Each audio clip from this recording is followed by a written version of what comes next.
मैं कोई ना बोली सुनकर कुछ हमारे घर से बाहर हो गए उन सर्वचर भाई को जाकर रखते हाथ सुनकर भाई भी से साथ एक समय की बात है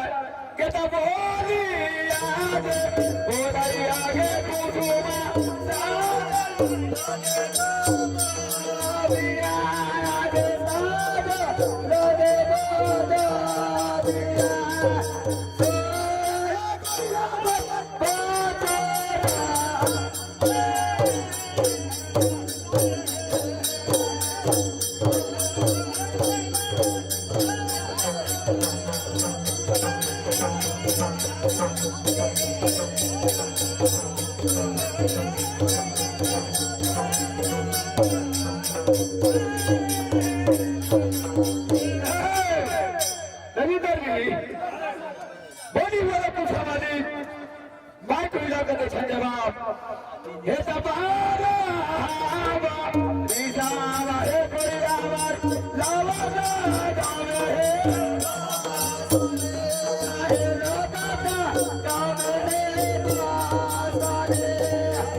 कुछ हमारे को हथी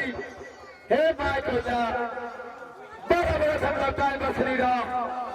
लेकिन तू कहियो हमरा दुरा पर कल्ला ना लाड़ा लेकिन आई कोन तोरा जरूरी पड़ गेल हो कि हमरा दुरा पर 18 माली वाले पुकार करे छ असल बात के माय को हरा देना बताए